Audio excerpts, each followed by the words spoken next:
आदाब, नमस्कार, सत श्री अकाल। एनवीएन के खास कार्यक्रम दिल्ली दर्पण में आपका स्वागत है। मैं हूं डॉक्टर मुजफ्फर वदाली। आज हम जिस विषय पे बात करेंगे वो है प्राइम मिनिस्टर का नॉर्थ ईस्ट का दौरा, जहां वो मिजोरम, मणिपुर और आसाम, बंगाल और बिहार गए हैं। वहीं अपोजिशन के बेइंतहा इसरार के बाद वो मणिपुर पहुंचे।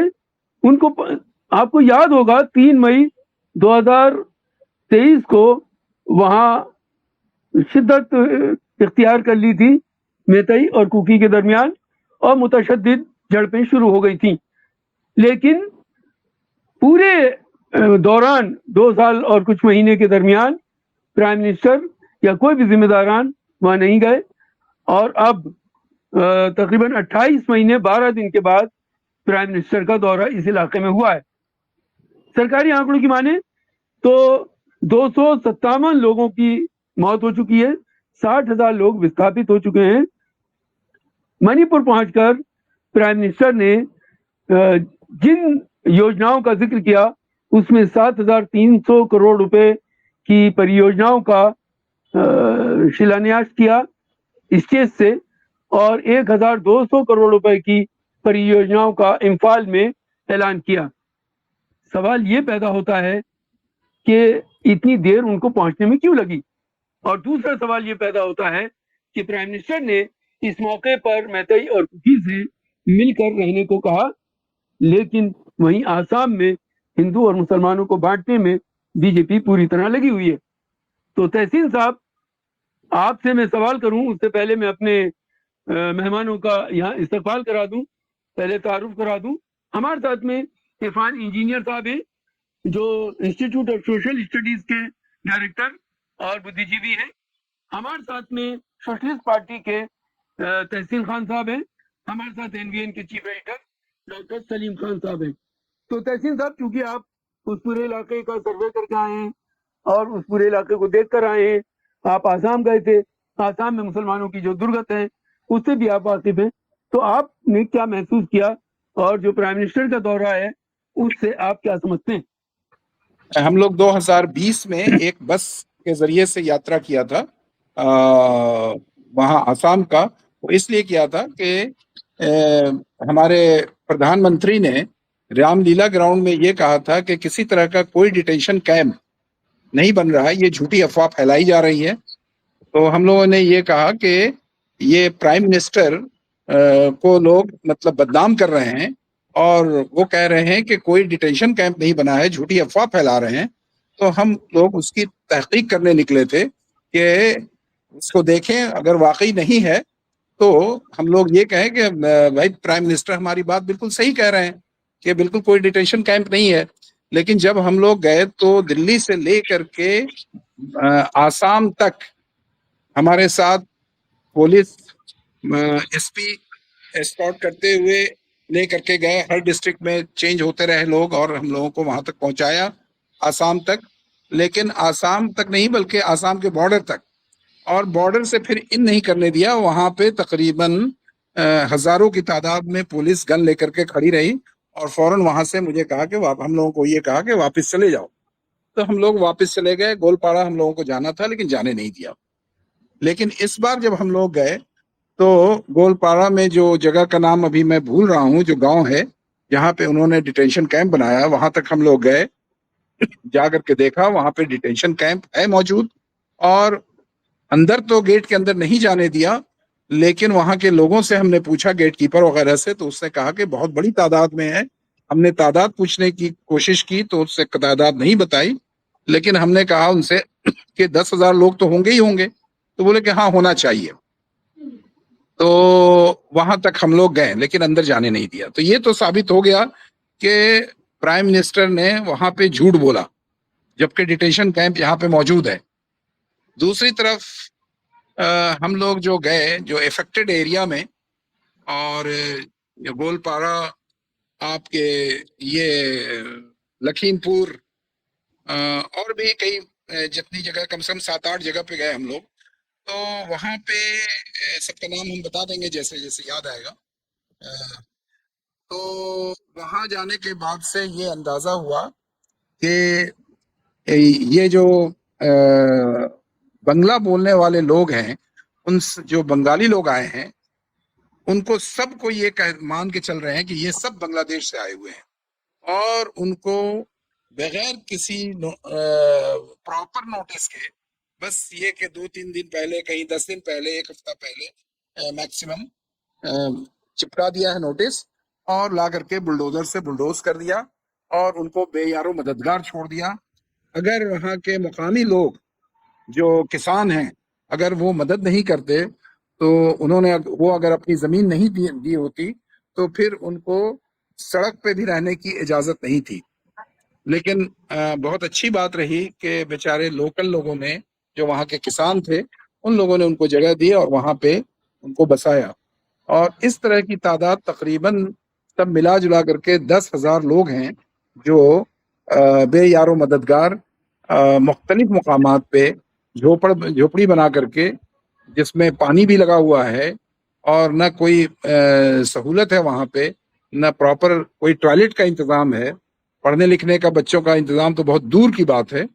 सब समझिए कि परेशान हाल नजर आए, और गवर्नमेंट की कोई वहाँ पे सहूलत नहीं है, किसी तरह की कोई सहूलत नहीं है।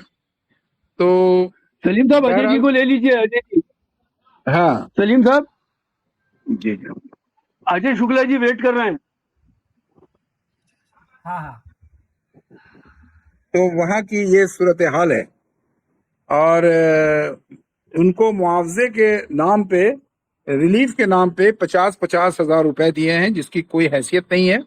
मकानात सबके तोड़ दिए गए हैं।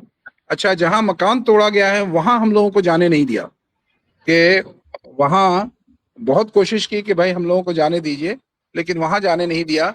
और बाज़ जगह तो कैंप में भी नहीं जाने दिया, लेकिन कैंप से बाहर आकर के लोगों ने मुलाकात की और अपने हालत ज़ार को बताया, और उसका हम लोगों ने सर्वे किया। लेकिन अब हम लोगों के जाने के बाद से उन लोगों ने कहा था कि अगर आप लोग चले जाएंगे तो पुलिस हमें हरास करेगी, लेकिन मुझे इसका कोई डर नहीं है।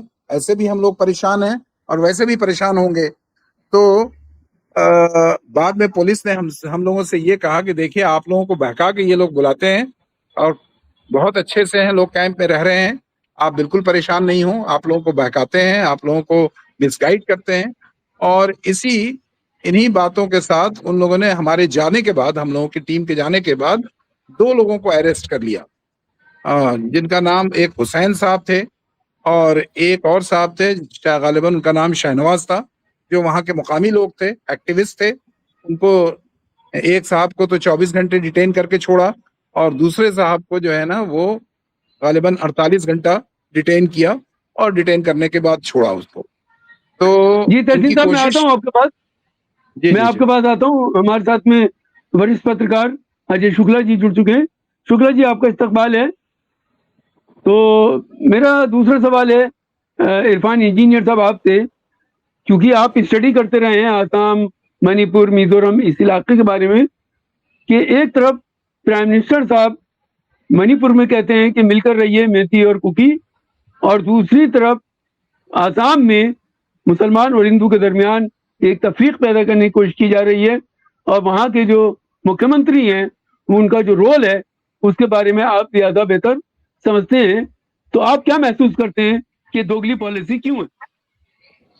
ये दोनों राजनीति से प्रेरित है। मणिपुर में 2 साल के बाद गए हैं और वहां जाकर सिर्फ ये प्रोजेक्ट्स की भरमार कर दी है।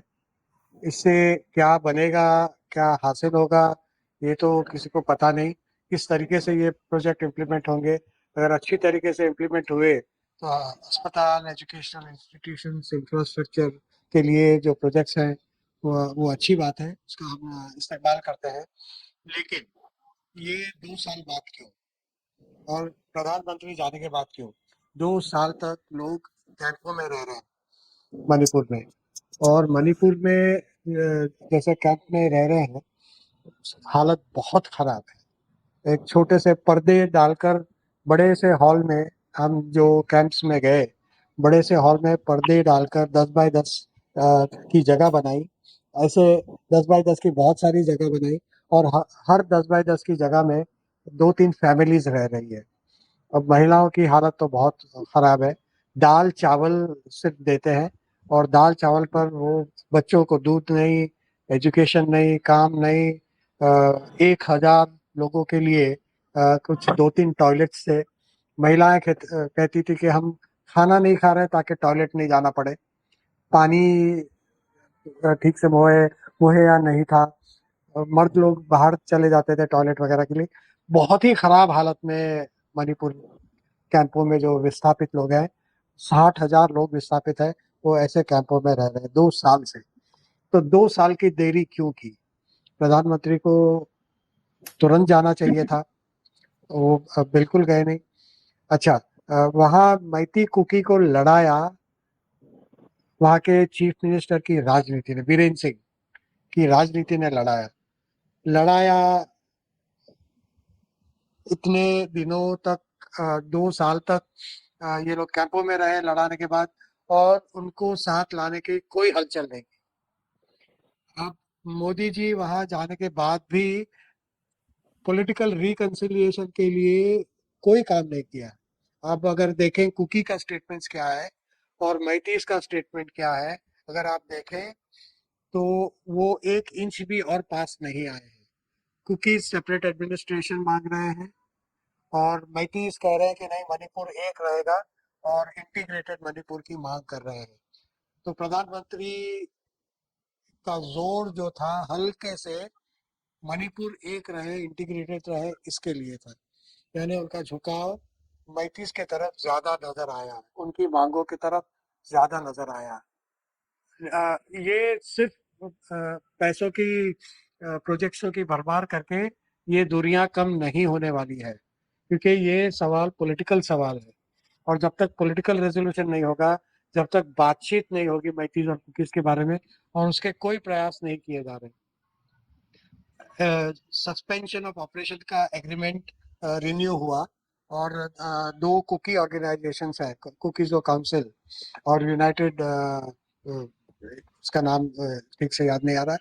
ये 2 कुकी ऑर्गेनाइजेशंस के साथ सस्पेंशन ऑफ ऑपरेशन का एग्रीमेंट हुआ, जिसके बारे में मैती नाराज है। लेकिन इस शर्त पे हुआ कि वो लोग ये मान्य करे कि मणिपुर इंटीग्रेटेड रहेगा। इस आधार पर हुआ है। तो पॉलिटिकली कुकीज और मैतीज उतने ही दूर है और 1 इंच भी करीब नहीं आए, बातचीत नहीं हुई। प्रधानमंत्री को भी 2 अलग अलग जगह पर जाकर भाषण देना पड़ा। एक कुकी मैती एरिया में नहीं आ सकता, एक मैती कुकी एरिया में नहीं जा सकता। ये स्थिति ज्यों की त्यों है और प्रधानमंत्री को भी ऐजॉल उतरकर रास्ते से जाना पड़ा। हेलीकॉप्टर, मौसम की वजह से उनका हेलीकॉप्टर नहीं जा पाता था, तो वो इम्फाल उतरकर कुकी एरिया में नहीं गए, हिल एरिया में नहीं गए। उनको हिल एरिया में जाने के लिए ऐजॉल यानी मिजोरम जाना पड़ा, मिजोरम से रास्ते में आना पड़ा। ये हाल कुकी का है कि वो पूरी दुनिया को एक्सेस मिजोरम जाकर ही कर सकते हैं, वो जी मणिपुर से जी बाहर नहीं निकल सकते हैं। तो जी और एक भी मैती कुकी एरिया में नहीं जा सका। जी। तो तो मैं आता हूँ आपके पास सर।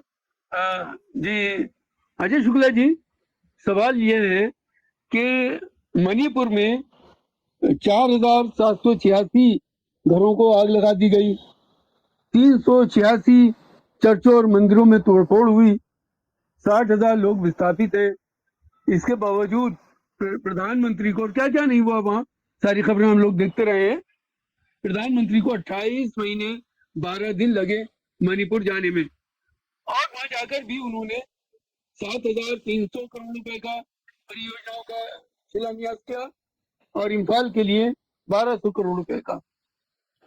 एक तरफ वो कहते हैं कि मैती और कुकी मिलकर रहे, और वो जो बात अभी इरफान इंजीनियर साहब कह रहे थे, और दूसरी तरफ आसाम में हिंदू और मुसलमान को अलग अलग रखना चाहते।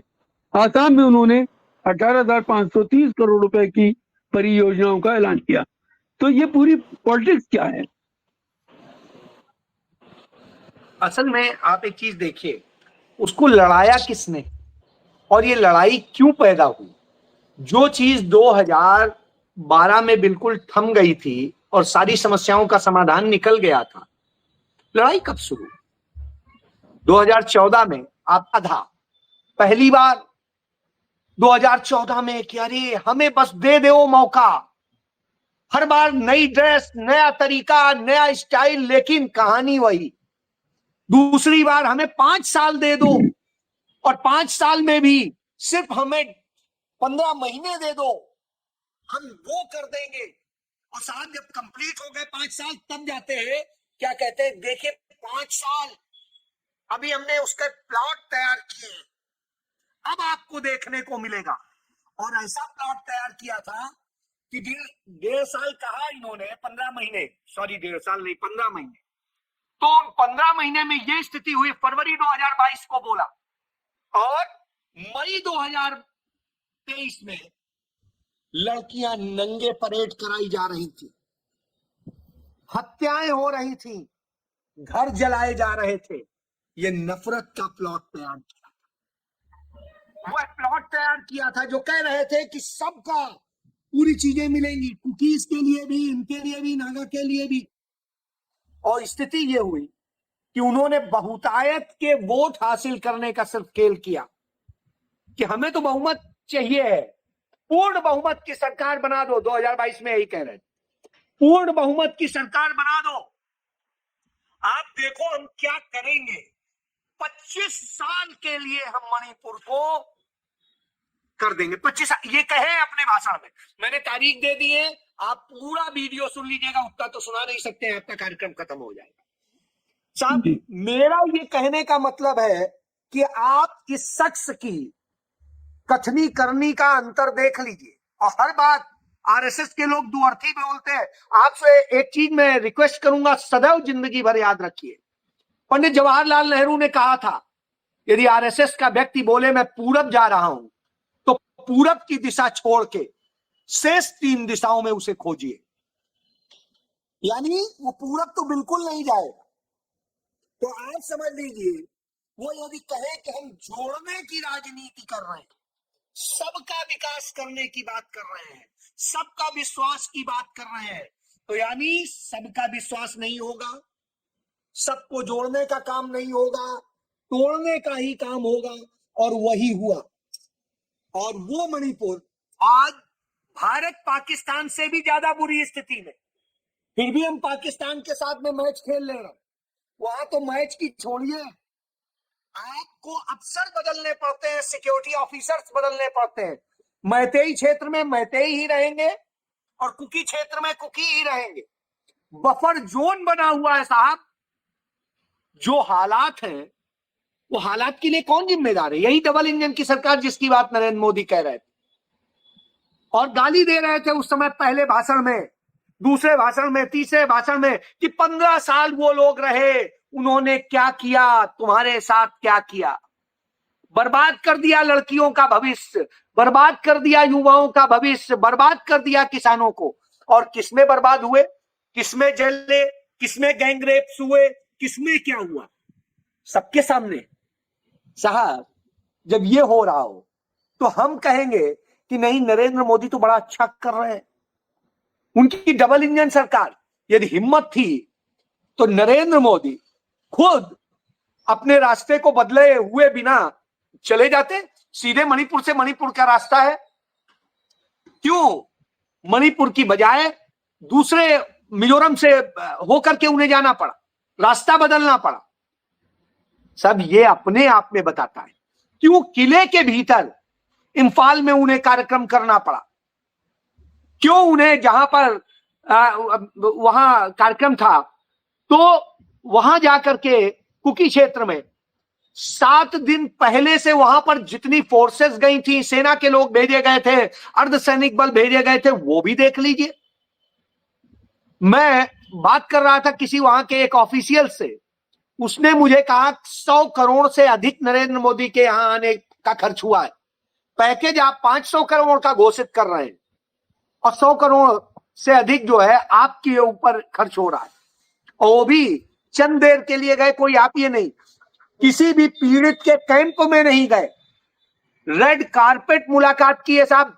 खुद जो है किरण रिजिजू ने फोटो वो वीडियो पोस्ट किया था, देख लेते आप। तो आप ये समझ सकते हैं कि इस तरह की स्थिति है, और वहां जाके दर्द साझा करने की बजाय आप गीत सुन रहे हैं, आप संगीत सुन रहे हैं बच्चों के साथ में, उनके गान करवा रहे हैं। तो यह दशा हो तो आप सोचिए आप कौन सा भारत बना रहे हैं और किस भारत को आप रिप्रेजेंट कर रहे हैं। जब आप जी। इस दशा में होंगे तो निश्चित रूप से इस देश के लिए दुर्भाग्यपूर्ण होगा कि आखिर आप कहां कर रहे हैं। यही हो रहा है असल में। इस देश में कोई प्रधानमंत्री या सरकार नहीं है, इस देश में पूरी तरीके से एक प्रायोजित सरकार है, प्रायोजित व्यक्ति है, जो अपने सिर्फ अपनी ब्रांडिंग के लिए, अपने लिए काम करता है, जो देश के लिए नहीं काम करता, देश से उसका कोई सरोकार नहीं।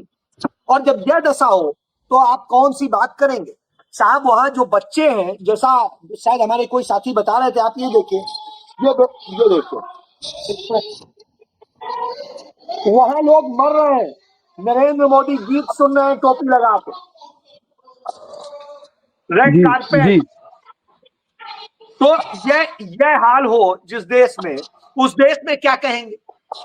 भारी जी बारिश मैं आता में, हूं। जितनी भयंकर बारिश हो रही थी, बारिश में स्कूली बच्चों को इनके वीडियो के लिए खड़ा किया गया कि नहीं बस मोदी जी आ रहे हैं, स्वागत। अब आप सोचिए जब यह दशा हो तो आप कल्पना कर लीजिए क्या, किस स्थिति में आ गया है प्रधानमंत्री। आप तो बुलेट प्रूफ गाड़ी में आराम से बिल्कुल सुविधा से जा रहे हैं, बच्चों की हालत देखिए, बरसती बारिश में उनसे कहा जा रहा है झंडा थाम के खड़े होइए। यह दशा है, जी। इतनी जी दुर्दशा मैं हो तो आता हूं क्या सर आपके पास। इरफान इंजीनियर साहब, जी। जब मोदी जी मणिपुर गए तो वहां तकरीबन 56 लोगों ने बूथ लेवल के और 56 लोगों ने मंडल लेवल के लोगों ने इस्तीफा दिया बीजेपी से। इसी तरह आसाम में भी बहुत सारे बीजेपी के लोग इस्तीफा दे रहे हैं भाजपा से, लेकिन उसके बावजूद वहां हेमंता बिस्वा शर्मा को बाकी रखा हुआ है और वहां के हालात खराब हो रहे हैं। दो तबकों के दरमियान, या कहना चाहिए हिंदू और मुसलमान के दरमियान, एक खाई पैदा करने की कोशिश की जा रही है। क्योंकि आपने स्टडी की है, तो आप क्या महसूस करते हैं कि ये एक इलेक्शन की वजह से है या इसके पीछे कुछ और रीजन भी है?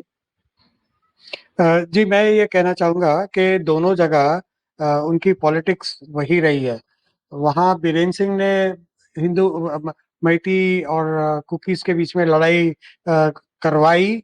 मैं कह रहा हूँ करवाई, ज़िम्मेदारी से ये शब्द इस्तेमाल कर रहा हूँ, क्योंकि पूरा कैंपेन चल रहा था 3 मई के 2023 के पहले, जो कुकीज़ को बदनाम कर रहे थे बीरेन सिंह, और उनकी मंशा ये थी कि मैती जो 54% है, 54% है, उसकी अगर एक मजबूत ब्लॉक, पॉलिटिकल ब्लॉक हो जाता है, तो सिर्फ उनके और उनकी वैली में मैती 60 में से 40 एमएलएज इलेक्ट कर सकते हैं।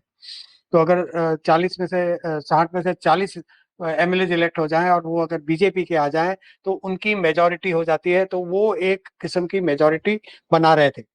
ये 23 मई 3 मई 2023 के बाद भी करीब 2 साल तक उसको चीफ मिनिस्टर रखा, जिसने ये डिवाइड एंड रूल का काम किया। तो आसाम में और मणिपुर में दोनों जगह एक ही काम चल रहा है। लेकिन मैं आपको ये बताऊं मुजफ्फर साहब कि आसाम में आजकल लोग तंग आ गए हैं। मैं अभी-अभी जाकर आया वहाँ आसाम में। हम लोग 7 सितंबर से गए थे और 3 दिन वहाँ रहे थे और गोलपारा, धुबरी, बहुत सारी जगह घूमे। और जो तहसील साहब ने कहा, वैसी हालत ये थी कि धुबरी में हमको जहाँ मुसलमानों के घर तोड़े हैं, वहाँ जाने नहीं दिया गया। हम लोग जाने में कामयाब इसलिए हुए क्योंकि हम मेन रोड से नहीं गए, हम पिछले रास्ते से गए। चलकर, नदी पार करके, नाव में बैठकर, कीचड़ में चलकर एक लंबे रास्ते से गए, तो वहाँ पुलिस नहीं थी और इसीलिए हम वहाँ जा सके और लोगों से हम लोगों ने बातचीत की। लेकिन जैसे ही इनको पता चला डिस्ट्रिक्ट कमिश्नर को कि हम लोग उस एरिया में घूम रहे हैं और लोगों से बातचीत कर रहे हैं, तो पुलिस भेजी और हम लोगों को गिरफ्तारी की धमकी दी, लेकिन हमने उनसे डटकर मुकाबला किया, बातचीत की और सवालात पूछे और हमने कहा हमारा अधिकार है वगैरह वगैरह। तो वहाँ जो हम लोगों ने देखा कि जो बंगाली बोलने वाले मुसलमानों की हालत तो बहुत खराब है, उनको सबको बांग्लादेशी बोलकर येन केन तरीके से उन पर अटैक कर रहे हैं। लेकिन ये हमला सिर्फ मुसलमानों पर नहीं है, ये हमला आदिवासियों पर भी है। ये जो लोअर आसाम में बंगाली बोलने वाले मुसलमान है, सिर्फ उन पर ये हमला नहीं है, और ये लोग खूब जान रहे हैं, क्योंकि अपर आसाम में वहाँ डिमासा में आदिवासियों को भी डिस्प्लेस किया है, उनके भी घर को तोड़ा है और वो सारी जमीन कॉर्पोरेट्स को दे रहे हैं। तो ये सिर्फ राजनीति नहीं है, इसके पीछे एक और राजनीति है, वो अर्थनीति भी है, जो अडानी को जो पावर प्रोजेक्ट्स दे रहे हैं और अडानी को सारी जमीन दे रहे हैं। ये जमीन देने का, जमीन कब्जे करने का, आदिवासी और मुसलमानों की जमीन को कब्जे करने का ये पूरा षड्यंत्र है। अपर आसाम में तो कांग्रेस एकदम पॉपुलर है। लोग कह रहे हैं कि हेमंत, ये जो नफरत की राजनीति है, नफरत का जो खेल है, वो अब समाप्त हो चुका है, लोग उसमें देख चुके हैं और ये अब ज्यादा लोगों को ज्यादा दूरी पैदा नहीं कर रहा है लोगों में। जितनी हो चुकी है उतनी हो चुकी है, लेकिन अब ज्यादा दूरी पैदा नहीं हो पा रही है, क्योंकि वहाँ के जो मुस्लिम्स हैं, बंगाली बोलने वाले मुस्लिम्स हैं, वो सालों से, दायकों से, पीढ़ियों से वहीं रह रहे हैं और लोगों में घुले मिले हैं। आसामीज भाषा बोलते हैं, आसामीज स्कूलों में जाते हैं, आसामी स्कूलों में पढ़ाई करते हैं, आसामी कल्चर को एडॉप्ट करते हैं। तो वहाँ के लोगों में ये दूरियां नहीं है, ये मैं जिम्मेदारी से कह रहा हूँ। हिमांत बिश्वा शर्मा के लाख कोशिश करने के बाद भी अब ज्यादा दूरी पैदा नहीं हो रही है, तो ये उनकी राजनीति नाकामयाब रहेगी, ये हिमांत बिश्वा शर्मा को भी पता है, लेकिन उसके पास और कोई चारा नहीं है, क्योंकि इतना करप्शन में डूबे हुए हैं हिमांत बिश्वा शर्मा और उनकी बीवी, और ये आम चर्चा है लोगों में कि इतने करप्शन में डूबे हुए हैं कि अब इलेक्शन कैसे लड़े। इलेक्शन लड़ने का एक ही तरीका है, एक ही मुद्दा है, एक ही राजनीति है, और वो है मुसलमानों पर टारगेट करना। वहाँ अगर USTM, university of science and technology Meghalaya, जो आसाम के बॉर्डर पर यूनिवर्सिटी है, आसाम में फ्लड्स आते हैं तो ये कहते हैं कि क्योंकि उस यूनिवर्सिटी के चांसलर एक मुसलमान है, महबूब साहब, और उन्होंने वो यूनिवर्सिटी स्थापित की है, तो इसीलिए क्योंकि वो मुसलमान है, इसीलिए फ्लड जिहाद, मुसलमान फ्लड जिहाद कर रहे हैं। आसाम में फ्लड आ रहे हैं तो इसलिए क्योंकि वहाँ वो यूनिवर्सिटी मेघालय के बॉर्डर पर बनी है, आसाम के बॉर्डर पर वो यूनिवर्सिटी बनी है। तो फ्लड जिहाद, लव जिहाद, फलाना जिहाद, ढिकना जिहाद, ये सारी बातें। अगर आसाम में महंगाई बढ़ रही है तो इसलिए क्योंकि बांग्लादेशी, जो जिसको वो बांग्लादेशी कहते हैं, वो बांग्लादेशी मुसलमानों ने कीमतें ज्यादा बढ़ा कर अपना माल बेच रहे हैं। अरे तो भाई लोग खरीद क्यों रहे, खरीदे गैर मुसलमानों से खरीदे। तो ये सारी कोशिशें अब लोग इसमें देख चुके हैं, तो ये उनकी राजनीति भी है। और एक पूरा जो एक्चुअल प्रोजेक्ट है वो है एयरपोर्ट की जमीन हो, एयरपोर्ट के आसपास की जमीन अडानी के पास जा रही है और खाली करा जी रहे हैं। जी तो लोअर ये आसाम में अडानी का जी पावर प्रोजेक्ट बन रहा है, अपर आसाम में अडानी को जमीन दे रहे हैं।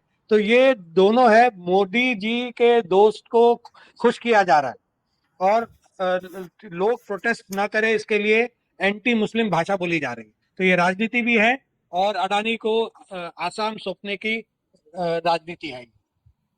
जी जी हमारे साथ में एनबीएन के chief editor doctor Salim Khan साहब हैं। सलीम साहब, आज मेरी बोडोलैंड के जो वहाँ की बहुत बड़ी एक संस्था है, स्टूडेंट की ऑर्गेनाइजेशन है, उसके एक जिम्मेदार से बात हो रही थी और उन्होंने कहा कि इस पॉलिटिक्स को अब हम भी बर्दाश्त नहीं करने वाले। इसी तरह वहाँ के आदिवासी भी अब इस बात को बर्दाश्त करने को तैयार नहीं है। तो आप आसाम को किस नजर से देखते हैं? देखिए, आसाम में दो बातें हो रही हैं। अभी जिसका जिक्र इरफान इंजीनियर साहब कह रहे थे, वो कोई अपोजिशन का एग्जाम नहीं है, बल्कि 18 अगस्त को जब वहां की हाई कोर्ट में एक मुकदमा आया महाबल सीमेंट का, और उस कंपनी को, प्राइवेट कंपनी को 3000 बीघा जमीन सरकार ने दे दी माइनिंग के लिए और प्लांट लगाने के लिए। तो जज ने गुस्सा होकर बोला कि क्या आप जोक सुना रहे हो, क्या आपने हमको पागल समझ के रखा हुआ है कि आप जो है वो ट्राइबल्स की जमीन इस तरह से लोगों को बांट रहे हो। ये बात ऑन रिकॉर्ड है, आप जो है वो टाइप कीजिए हाई कोर्ट का फैसला महाबल सीमेंट के बारे में, तो आपको जो है सारे गूगल पे मिल जाएगा। इसी बात पे अभिसार शर्मा पे एफआईआर दर्ज कर ली गई जी, इसी बात पे उल्टा चोर कोतवाल को डांटे। तो अब एक मसला तो ये है, दूसरा मसला ये है कि वहां के जो ट्राइबल्स हैं वो बहुत बड़े बड़े आंदोलन कर रहे हैं। जैसे 13 तारीख को जो कोच राजवंशी नाम का जो ट्राइबल कबीला है, उसने ये कहा कि हमको शेड्यूल ट्राइब्स में शामिल करो। उससे पहले मोरान स्टूडेंट्स की जो यूनियन है उसने कहा कि हमको एसटी का दर्जा दो, और इनके खिलाफ विश्वा शर्मा ने बहुत जबरदस्त पुलिस एक्शन क्रैकडाउन करा दिया। और जब गोगोई ने उसके खिलाफ आवाज उठाई तो अब ये कह रहे हैं कि हम वो जो है उन लोगों को सस्पेंड किए हैं, ये किए वो किए। तो मैं आपको बता रहा हूं कि ये सिचुएशन है। और ये जो दौरा हो रहा है जिस पर के सारे देश में डिस्कशन हो रहा है कि प्रधानमंत्री मणिपुर गए। अरे भाई, पहले दिन यानी कल जो गुजर गया, उस दिन सुबह में प्रधानमंत्री पहले मिजोरम गए 10 बजे, 12:30 से उनका 3 बजे तक का प्रोग्राम था, 3:30 बजे तक का मणिपुर में, और उसके बाद 5 बजे उनको गुवाहाटी आना था। 3 घंटे के लिए वो गए। और आप ये देखिए कि आसाम में कल शाम को 5 बजे पहुंचे, आज पूरा दिन वो आसाम में है, और कल सुबह वहां से निकल के बंगाल जाएंगे। तो ये दौरा दरअसल मणिपुर का या मिजोरम का या बंगाल का या बिहार का नहीं है, ये दौरा आसाम का दौरा है। और इसके पहले 2 जो है वो दुम छल्ले लगा दिए गए, आखिर में 2 दुम छल्ले लगा दिए गए, और मेन जो दौरा है वो आसाम का है। अब आसाम में ये समस्याएं हैं। विश्वा शर्मा जो है वो पॉपुलर नहीं रहा, और उसने जो है वो सरमायादारों से दोस्ती करके अपने लोगों को नाराज कर दिया, और अपने आप को बचाने के लिए। और एक बात और मैं बताऊं, विश्वा शर्मा जो है वो बीजेपी में गए क्यों? और जब विश्वा शर्मा कांग्रेस में थे तो बीजेपी का इल्जाम इनके ऊपर था कि ये करप्ट है। अपने आप को करप्शन के इल्जाम से बचाने के लिए ये बीजेपी में गए। बीजेपी के अंदर जो है वो लोगों की लीडर्स की कमी है, इसलिए इन्होंने उनको सीएम बनाया। और वो वही काम जो है वो जिस इल्जाम के तहत उन्होंने इस पार्टी में शिरकत की थी, वही काम जोर और शोर से कर रहे हैं, इसलिए कि उनको ये लगता है कि अब मुझको बहुत जल्द जाना पड़ेगा। तो जाने से पहले जितना कमाना है कमा लो, और इस चोरी के माल को छुपाने के लिए हिंदू मुसलमान करते रहो। वहां के रहने वाले गरीबों को आप बांग्लादेशी कहते रहो, उनके लिए कैंप बनाओ, और उनको जो है वो उनके नाम पे अपनी राजनीति चमकाओ। ये खेल चल रहा है। तो ये खेल अब चलने वाला नहीं है। और आखिरी बात मैं कहना चाहता हूं, आज मोदी जी का जो भाषण हुआ है उसमें उन्होंने कहा कि पूरा विपक्ष पाकिस्तान की बोली बोलता है, पाकिस्तान के एजेंडा पे काम करता है, और इससे होशियार रहिए, ये लोग जो है वो पाकिस्तान के हमदर्द लोग हैं, पाकिस्तान के वफादार लोग हैं। मैं मोदी जी से पूछना चाहता हूं कि अगर विपक्ष पाकिस्तानी का जो है वो समर्थक है, तो ये तो मुल्क से गद्दारी है। तो आप क्या चुड़ियां पहन के बैठे हुए हैं? आपके पास सत्ता है, आपके पास एसआईटी है, आपके पास सीबीआई है, तो डालिए सबको जेल में अगर हिम्मत है तो। और अगर नहीं डाल सकते इसलिए कि ये बात झूठी है, ये इल्जाम झूठा है, तो फिर ये पब्लिक में आके बकवास करने की क्या जरूरत है? कितनी शर्म की बात है कि आप पूरे विपक्ष को जो है वो पाकिस्तान का हमदर्द और भारत का जो है वो गद्दार कह रहे हैं। क्या किसी देश में कोई प्रधानमंत्री विपक्ष के बारे में इस तरह की बातें करता है?